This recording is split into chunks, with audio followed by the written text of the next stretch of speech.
Hi, this is just a preamble to the video you're about to watch. I just wanted to say I hope you and your families are keeping well and safe in these difficult and troubled times. The video you're about to see was filmed on a couple of days last week. Not very interesting compared with cruising, but it's another look at boat life. In this case it's to do with dealing with the washing, washing clothes that is. And having done that, the following day I go out shopping and let you know what I find, having been a little bit worried about the panic buying that was happening earlier in the week. Hi, and thanks for joining me. I have in the past shown you various boat chores that have to be carried out. These have included cleaning the stove, lighting the fire, emptying the ash pan, filling the water tank, and also cleaning out the toilet. Today I'm going to show you how I deal with my washing. The Marina laundry has 3 washing machines and 3 dryers. The washing machines have several different programs, as most do, as you know, but 2 of them you can get 2 washes from 1 token, and that's what I tend to do. I always ensure I've got enough washing so I can get 2 washes done. I then put the washing into the tumble dryer. It's quite a logistical exercise because you're up and down 4 times in all, because you go up to put the washing in. I set the timer on my phone, come back to the boat, the timer goes off, I go back up, take out the washing that's just been washed, put it in the tumble dryer, set that off, put in the next set of washing, come back to the boat, having set the timer again, the timer goes off and back you go. So all in all it's 4 times.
Just making my way back to the laundry room. The first wash should be finished now.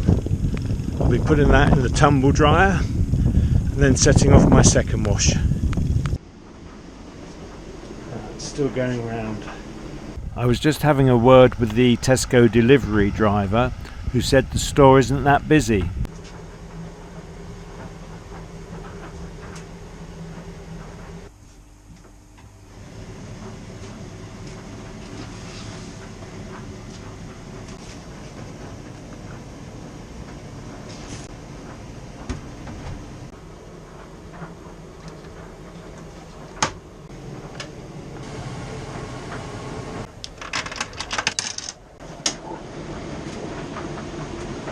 I've been having some difficulties with the camera today. I think I'm filming and it's not actually on.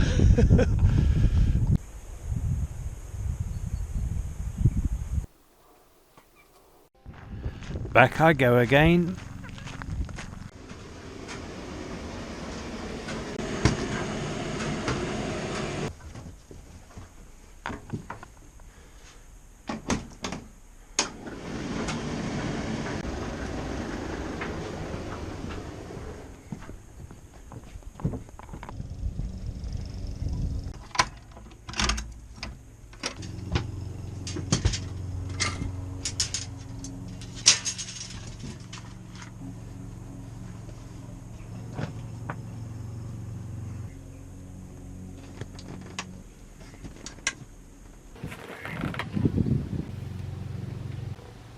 I'm just going to make my last visit to the laundry room and collect my washing.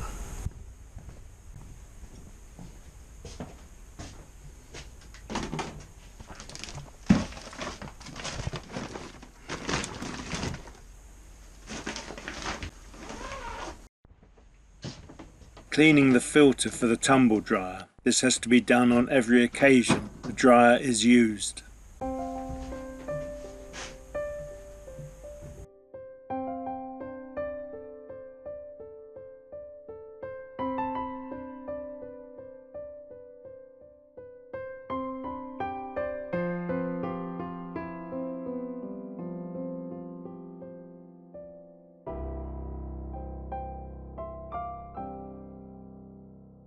It's that warm that the deck boards are lifting. That always happens when the sun is out and directly on them. It will go back to normal when it cools down.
Space is very tight on the boat for the ironing board. This is the only place I can put it in the galley.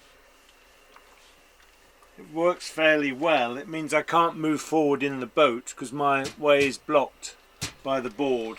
The power cable has to trail down through the boat to the socket at the back. The next part of the video is going to be looking at shopping. I have been a little bit worried about the shopping, having seen the panic buying that's taken place. I do believe that has settled down now, but it's still a bit of a concern. I normally go into Rugby, which is the closest town. I either go to Tesco or Sainsbury's normally, but on this occasion I went elsewhere, as you'll see. And I'll let you know how I got on, because it was quite surprising actually.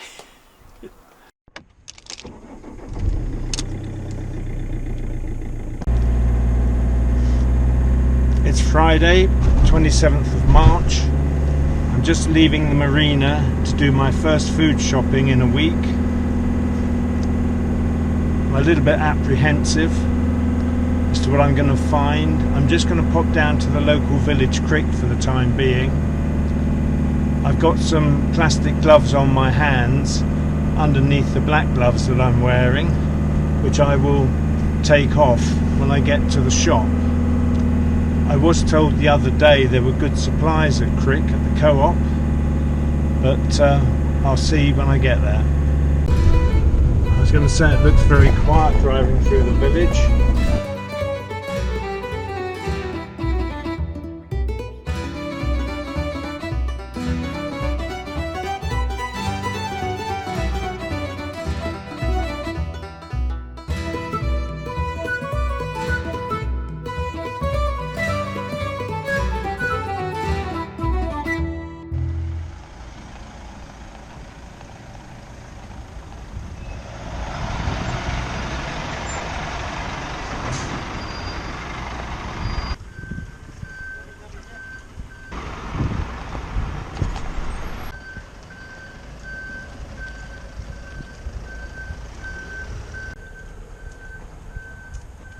Well, that was a real surprise. The shop was empty. I say empty, probably half a dozen people. No queues, plenty of stock, no problems with anything from what I could see. Very encouraging, very pleased about that. It had been worrying me, I must confess. I had been worried about where to go. Didn't really want to go into rugby. I normally go to Tesco or Sainsbury's. I sort of alternate between the two. So I'm very pleased. I'm on my way back to the Marina now. I've probably bought more food than I should have done. I'm stocked up for at least a week. It's a question of storage. I've got a small 12-volt fridge on the boat and a tabletop mains powered fridge. These don't give a great deal of storage space, but I'm stocked up for the next week. That's important to me. I was worried about the food situation, but there seem to be no problems at all, which is very encouraging, and let's hope it stays that way.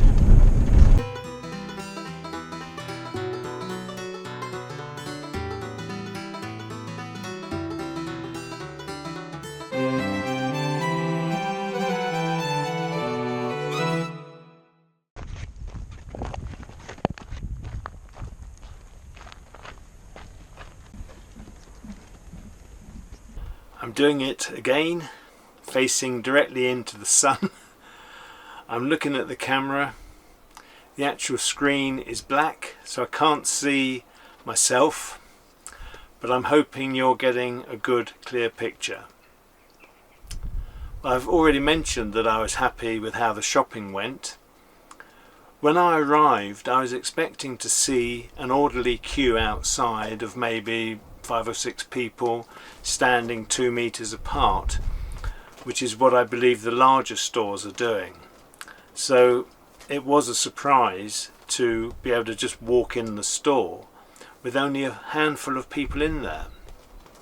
So I'm very pleased with how all that went. What I'm going to do today, well, I should say, did you notice that the milk delivery lorry was there? And I always used to enjoy drinking milk, but I haven't done it so much recently. But I thought I would talk about milk.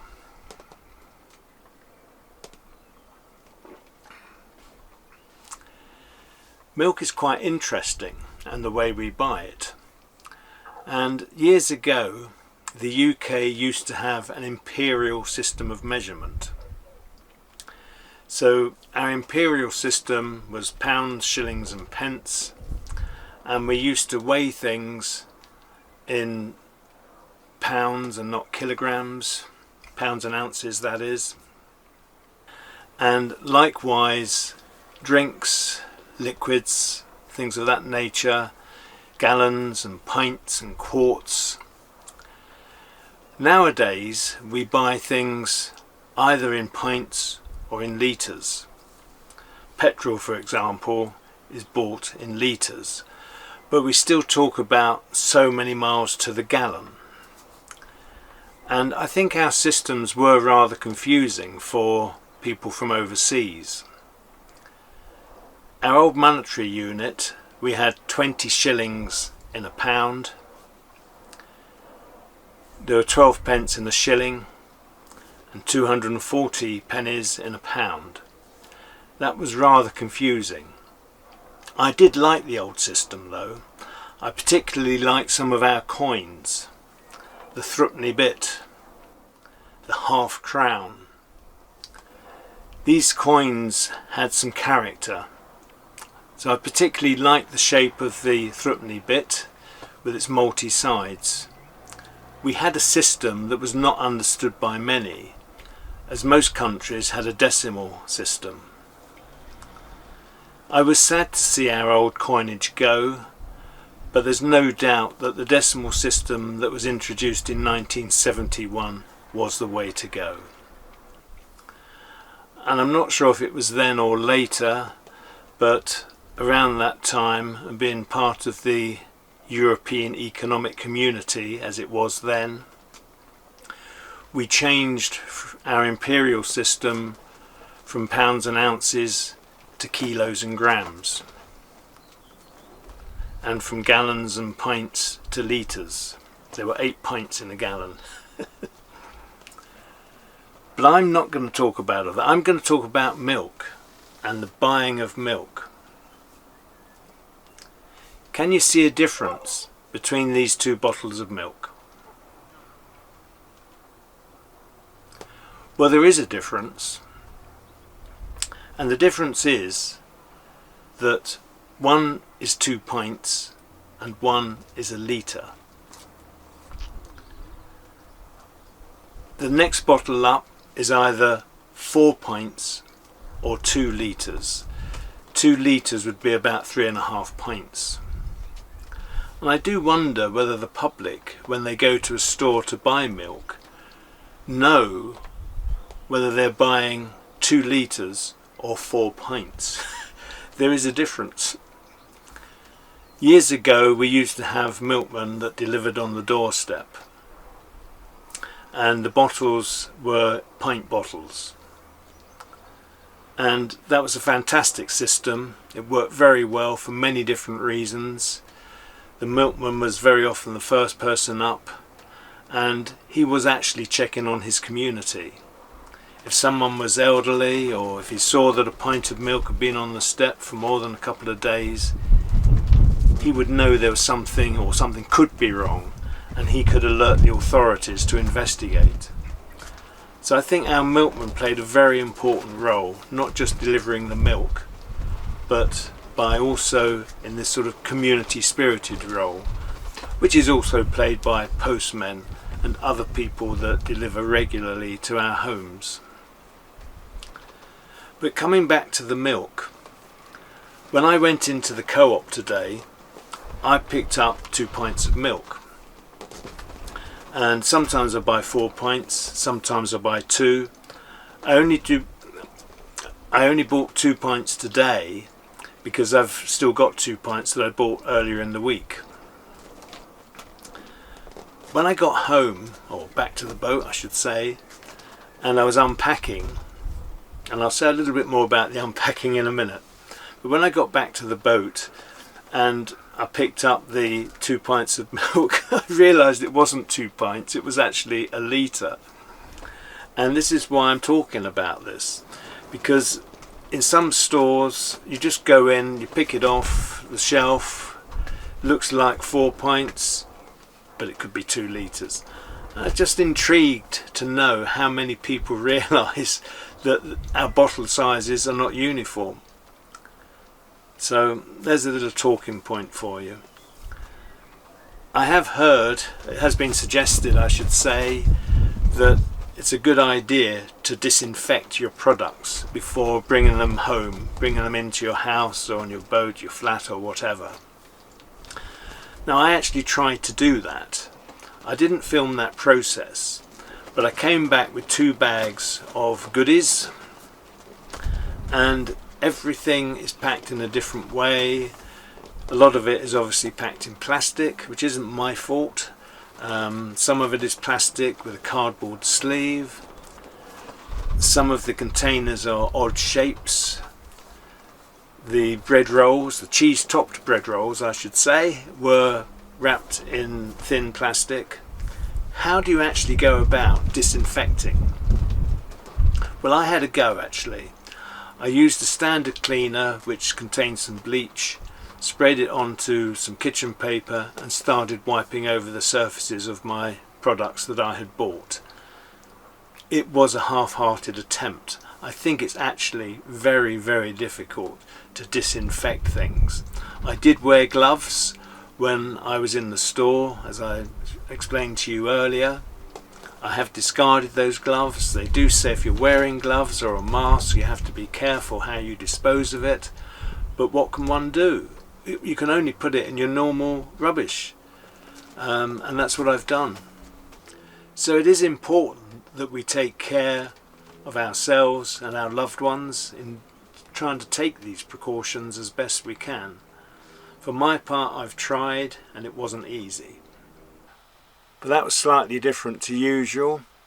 I have got a number of other videos in production at the moment which I hope you'll find more interesting.